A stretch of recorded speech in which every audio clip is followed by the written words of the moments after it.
How to beat every single UFC fighter. Sean Strickland. Okay, the way to beat Sean Strickland is one simple thing, and it's pressure. That's what we saw in the Dricus Du Plessis fight, specifically the second one. Strickland does well when he's pressuring people, but when people are pressuring him, it seems like he absolutely crumbles. We saw in the second fight against Dricus, he literally had nothing to offer. That was one of the worst championship performances we've seen in a very long time. He threw maybe 3 different types of strikes 3 times per round. But there's also one more thing that you could do, and this is just the way Strickland fights and his stance. Just take him down. He has one of the worst stances for takedown defense. We've seen it with Dricus Du Plessis. He took down Strickland pretty easily. Yeah, Strickland's a great grappler and he can get back up from his feet pretty well, but having a stance like that makes it so much harder to defend takedowns no matter how good of a wrestler you are. But I think the bottom line is to pressure Strickland and you'll have a lot of success. Paddy Pimblett's next, and this might be a controversial take, but I think all you need to beat Paddy Pimblett is high level striking. And the reason I say that is because Paddy Pimblett's striking is just not that good. If we look only a couple years back, when he was fighting Tony Ferguson, he was getting pieced up. He looked sloppy. And then his fight after, he did improve a little bit, but let's remember, he was fighting Chandler. I think any of these top lightweights with their striking would be able to outstrike Paddy Pimblett. But one thing that you need as well to go with the striking is physicality, because that's a huge advantage Paddy Pimblett has, and you saw that with the Michael Chandler fight. Michael Chandler has good knockout power, but Pimblett had so much range on him, it seemed like he could barely even land anything just off the fact that Pimblett was so much more rangy. I think if a guy like Max Holloway was in the stand-up with Pimblett, he would pick him apart. I don't think that's that controversial. It's one thing if Pimblett takes him down, but if we look at a guy like Ilia Topuria, yeah, sure, he's a lot smaller than Paddy Pimblett, but what he has in his striking, which is the best striking we've pretty much ever seen, and insane knockout power, it makes up for a size difference. I think you gotta have the physicality to match Pimblett, or you gotta have high-level striking and expose him on the feet. Khamzat versus DDP is less than a week away, and I think the way to beat Khamzat Chimaev is to have super good cardio, but also have technical grappling, at least enough where you're not getting completely outclassed by Khamzat on the ground, because that's what we've seen. A guy like Whitaker, for how good his cardio is and how much of a legend he is, he just could not stand a chance on the ground with Khamzat Chimaev. Khamzat Chimaev is one of the greatest specialists we've ever seen, and you're going to have an extremely high-level wrestling base to not get destroyed by Khamzat in the first round. And then you're going to have cardio to win the fight against Khamzat. I think if you can do that and get Khamzat Chimaev off you and keep it on the feet, you're going to have a pretty good chance of beating him, considering Khamzat Chimaev's stand-up is just not that special. But on the other side for Dricus, I think the way to beat him is being a specialist, and I think Khamzat Chimaev is that specialist, and that's why I'm predicting Khamzat Chimaev to beat Dricus. But I also think there's different archetypes that can beat DDP, not just a specialist in grappling, but I think a striking specialist could also beat Dricus. I think a guy like Alex Pereira would absolutely dismantle Dricus Du Plessis, and I think the reason why specialists beat Dricus is the fact that his style is so unorthodox and it's just not fundamentally sound. And when you have somebody who's the highest level of a certain aspect, they're going to expose you if you're not technically sound. And I think if Dricus, when he runs into Khamzat, or if he runs against Pereira, he's just going to have a lot of trouble with these guys. And especially the fact that Alex Pereira and Khamzat Chimaev have the same level of physicality, if not more, than Dricus. So there's no real advantage Dricus has over these guys. And I think that's the way to actually beat Dricus. But one guy who seems unbeatable right now is Ilia Topuria. And I'm going to be honest, I think the way to beat Ilia Topuria is just, you're going to have a massive size advantage over this guy. And by size advantage, I mean, you're probably going to have to be a 170 pounder. I don't see anybody at lightweight beating Ilia Topuria. I think Arman Tsarukyan's the toughest test, but I think the sad reality of that is it's going to be anticlimactic, and Arman Tsarukyan's just going to get his lights put out in the first round. I truly believe that. Not that Arman's not a great fighter, not that he is a bad matchup for Topuria, especially in the grappling, but Topuria is so well-rounded. He has so much skill. If it was a pure grappling match, maybe Arman wins, but Topuria is just so much higher level than all these lightweights in the striking and pretty much the entire UFC. I think somebody like a JDM is the guy to beat Ilia Topuria, somebody who has almost the same level of boxing, if not the same level, and massive size. JDM's actually legit size welterweight, even bigger than Islam Makhachev, and much better striking than Islam Makhachev. And he also can defend takedowns. He's well-rounded, and he'll be able to probably go skill for skill with Topuria, but also he's going to have a huge size advantage. So at this point right now, I think the only type of way to beat Topuria is to be a guy from a bigger weight division that can use his size and has really good skill. For Islam Makhachev, I think the way to beat him is exactly what JDM should do and what I think he is going to do. And that's having having high level boxing and also having range too. We saw in the first Volkanovski fight with Islam Makhachev, Volk's striking looked great, but I think one thing that was holding him back and that kept Islam Makhachev in that fight was the fact that Volkanovski had such a size disadvantage. Maybe the shortness of Volk helped him stuff takedowns, but it did not help him in the striking. If Volkanovski was the same size of Islam Makhachev and was landing those shots and throwing those same shots, I think he would have beaten Makhachev. But then look at a guy like JDM, somebody who's even bigger than Islam Makhachev, who's rangier, who has better boxing arguably than Volk, who has definitely better striking than Islam Makhachev, who might be able to defend those takedowns. I think that's what beats Islam Makhachev. That's why I'm predicting JDM to beat Makhachev. But the real question about that fight is the takedown defense. That's where it's close. You need to have takedown defense to stop Makhachev because that's the way he really wins his fights. Whenever the fight's close, he resorts to grappling to finish the fight, and you're going to need to be able to stop that. And I think JDM is the archetype to beat Islam Makhachev because I think he can stop those takedowns and keep it on the feet and win the fight. Tom Aspinall is another one of those guys who seems pretty much unbeatable right now, especially in the weight class he's in, which is the worst weight class, heavyweight. But there's still some ways I think you can beat Tom Aspinall, and I think the number one way is to be a cardio grappler, somebody with really good cardio and really strong grappling, because one thing that we can point out about Tom Aspinall is the fact that he's very explosive, he has tons of power, and he finishes fights early. Well, what's the common thing with people who fight like that? They usually gas out. I'm not saying Tom Aspinall would gas out, but based off the way he fights, we can kind of assume that. I think the way Tom Aspinall gets beaten is from a really good grappler who can survive the first round, take it to the ground, and use their cardio to win the fight. That's how I think you beat Tom Aspinall. But for Tom Aspinall's opponent, Cyril Gane, I think we all know the way to beat him, and that's grappling.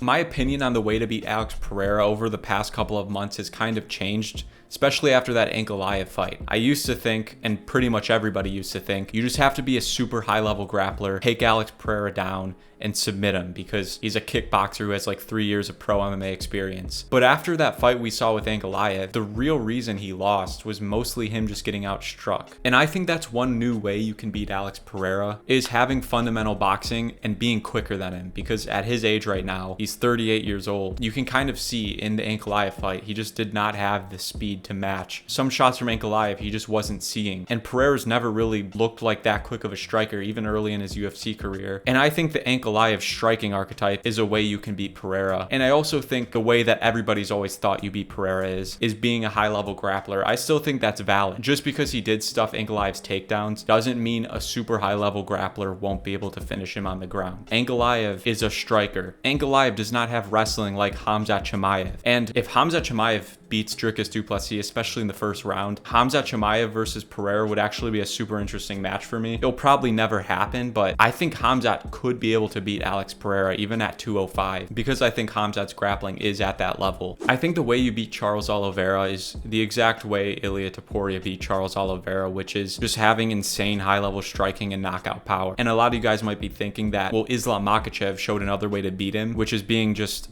an insanely high level grappler. But I think the thing about that is I think the striking way is a lot easier because of the fact that Charles Oliveira has really high level jiu-jitsu and just grappling in general. And being a high level grappler, you run the risk of getting choked out by him. I mean, we saw the Arman Tsarukyan fight. Arman Tsarukyan has some of the best grappling in the UFC, and he was finding himself in trouble with Charles Oliveira. He almost got choked out like twice in that fight. I think the method that Ilia Topuria does, the high-level striking, the crazy knockout power, is a much easier way to beat Charles Oliveira because, let's be real, Charles Oliveira's striking defense is pretty much non-existent. I don't think I've ever seen him use head movement, and Charles is a guy who's known to get knocked down a lot. But the way to beat Volkanovski, I think, is to have crazy knockout power, especially after that Diego Lopez fight. Volkanovski's at such a high level that you can't really beat him at anything specifically unless you're just some generational talent or a prodigy from some other sport like an Alex Pereira. But one thing that we have seen with Volkanovski, especially as of late, is his chin. I don't think his chin's even that bad, but we've seen Volkanovski get rocked by Diego Lopez and Ilia Topuria. I think the type of guy to beat him is the guy who has crazy knockout power, who can finish the fight early, because Volkanovski's cardio is insane. Going to decision with him, pretty much nobody wins going to decision with Volk. And same goes for Arman Tsarukyan. I think the way to beat Arman Tsarukyan is to be a KO artist. And I think Ilia Topuria fits that mold perfectly. I think a guy like Makhachev, who's not a KO artist, he could beat Arman Tsarukyan, but I think Arman Tsarukyan's a much harder fight for Islam Makhachev than for Ilia Topuria. And I think because Ilia Topuria has the ability to finish Arman early, and I think Arman's biggest weakness is his striking. He's pretty well-rounded in general, but if you had to pick one thing, it is the striking of his that is the weakest. And I think a knockout artist with great striking like Ilia Topuria is the guy to beat him. Based off of Ankalaev's last performance against Pereira, I think the way to beat Ankalaev is to be a super high level grappler. Before the Pereira fight, at least I thought that Ankalaev was, kind of just an average, well-rounded light heavyweight with decent striking, but he proved he was a lot more than that, and he's a super high level striker. But in that fight, what he didn't prove is that he could take Alex Pereira down, because he got like 13 takedowns stuffed. And over Ankalaev's fight history, we've never really seen him dominate people on the ground. And with how high level his striking is, I think someone who's a super high level grappler is going to be the person to beat Ankalaev. And like I said with Pereira, if Khamzat Chimaev wins the title, Khamzat Chimaev versus Ankalaev, it would be a super interesting fight. I don't know how Khamzat Chimaev would do up a weight class, but just the fact that Khamzat Chimaev is such a specialist on the ground, and I think that's the weakness of Ankalaev, I think that would make it a really interesting fight. Merab's another one of these seemingly unbeatable guys in the UFC, and I think the way to beat Merab is just to be a huge finishing threat from everywhere, because O'Malley had a huge KO threat, but he had no threat on the ground, and Merab exposed him on the ground in both fights, but really mostly the second fight. I think the type of person that has that is Umar. Umar has pretty good striking power. He's knocked people out before. He has good striking. He also has a great ground game. I think where Umar went wrong in the way he lost is going to decision with Merab and winning is pretty much impossible. I think the way to beat Merab is you got to take him out early. Merab has been beaten before, and he's been choked out. He's been rocked by Henry Cejudo. I think the way to beat him is to finish him. But for O'Malley, the way to beat him is obviously just be a really good grappler. That's the way we've seen him lose, and it's a huge deficiency in his game. Merab exposed it. For Justin Gaethje, I think the way to beat him is having high-level grappling and strength to go with it. I think a guy who has that is Paddy Pimblett. Whether or not he could beat Gaethje, I don't know. I think Gaethje's a much better striker than Pimblett, but on the ground, I think Paddy Pimblett's much better than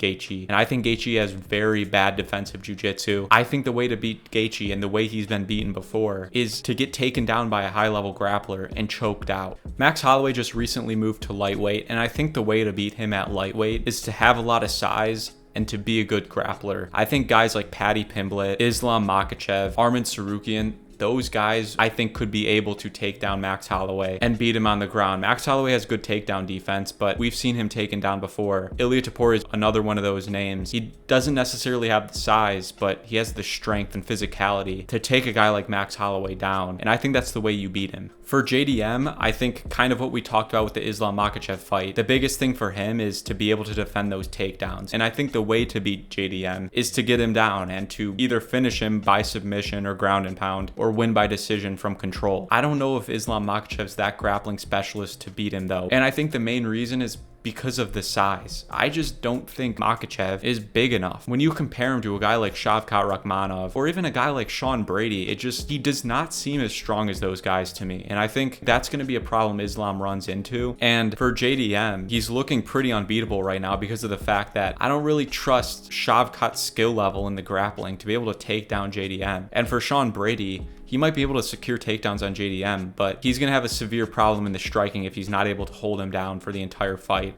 But speaking of Shavkat Rakhmonov, I think the person to beat him is a specialist, and a specialist either in grappling or in striking. I think pretty much the only reason Shavkat's gotten this far is because of his insane physicality. He's probably one of the tallest welterweights. He has insane durability. I feel like this guy gets hit 50,000 times in each fight, and he does not get rocked. He doesn't get dropped, and he has insane power. He had a 100% finish rate until his Ian Garry fight. But in terms of his actual skills, I don't think he's that special. I don't think his striking's that great. In his Wonder Boy fight, he pretty much clinched his way to a win. Yeah, he got a submission, but before that, he was avoiding the striking at all costs. Ian Garry took him down and got his back. That's Ian Garry. I think there's some better grapplers at welterweight than Ian Garry. I think to beat Shavkat, you're going to need to be super high level in one department. I think JDM's a guy who could piece up Shavkat with his boxing. Or Khamzat Chimaev, if he went down to welterweight, would be a guy who could take him down and submit him. To be honest, I think there's a lot of ways to beat Adesanya, but let's start with the first way, and that's just having size and physicality. I think Adesanya's had a pretty easy title run because of the fact that he got away with a lot of things just because he was taller and longer. You see with the Robert Whittaker fight, he was able to stay out of danger mostly because of the fact that he was just leaning backwards and using his height to stay out of range. That doesn't really work when he fights bigger fighters who can expose that bad defense of leaning back with your head and chin up in the air. Even guys like Marvin Vettori, Adesanya had a big range advantage. Nowadays, he's fighting a guy like Imavov who's the same size as him, who can catch him. And I also think a part of the reason Imavov beat Adesanya not only was the size, but the high-level boxing. One of Adesanya's biggest weaknesses is his boxing defense and his boxing in general. The reason Strickland won was the boxing. The reason Imavov won was the boxing. And I also think being a high-level grappler too. Khamzat Chimaev, I think, would maul Adesanya. I think a lot of these new guys would maul Adesanya because of the fact that they have the size to match Adesanya. Robert Whittaker is a great striker, but he was so much smaller than Adesanya. All these high-level guys now are pretty much Adesanya's size or bigger. The way to beat Ian Garry, I think, is to have power and high-level boxing. I think Ian Garry's really well-rounded, and a high-level grappler could beat Ian Garry, but at this point, I think if you have power and you have solid boxing, I think that's the better way to beat Ian Garry, and I think it's the easier way to beat Ian Garry. We've seen Ian Garry in his first fight in the UFC, I'm pretty sure. He got dropped very badly. I don't think he has that great of a chin, and we've seen him get outstruck by MVP. He pretty much resorted to taking him down for that fight because he really didn't know how to engage with MVP on the feet. I think a guy like JDM would outbox the shit out of Ian Garry and piece him up and probably finish him. Gene Silva is one of these contenders in the UFC that I genuinely don't know who or how they're going to beat him, but if I had to think of a way to beat him, I think you just have to be insanely well-rounded and technical, and I think the guy who fits that is Volk. I really think one of the only guys at that division who could beat him possibly is Volkanovski, and that's a big if. There's two other guys in a question, which is Movsar. I don't know if Movsar would beat Gene Silva, especially with the takedown defense Gene Silva has shown. On the feet, I'm completely picking Gene Silva to beat Movsar, but in his upcoming fights, the other guy, Diego Lopez, he has a big chance of finishing Gene Silva, but I just think Gene Silva is a little more technical, and there are holes in Diego Lopez's game, which is the technicality of his striking. I don't think he's as technical as Gene Silva. I think Volk's technical everywhere, and I think he has the best chance to beat Gene Silva.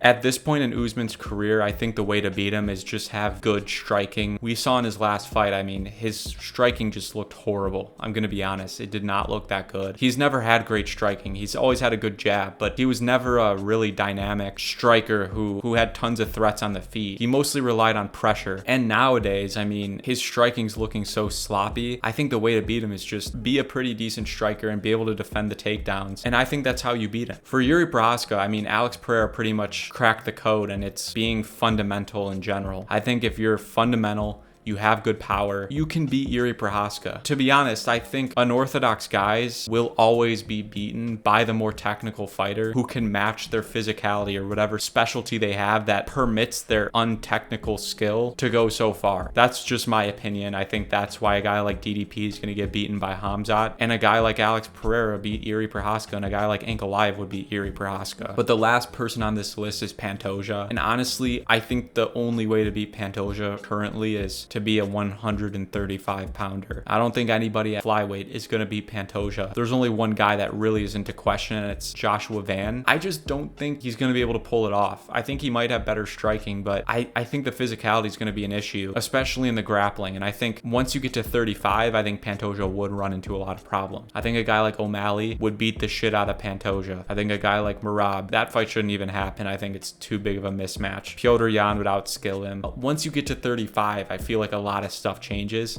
and Pantoja would have tons of trouble.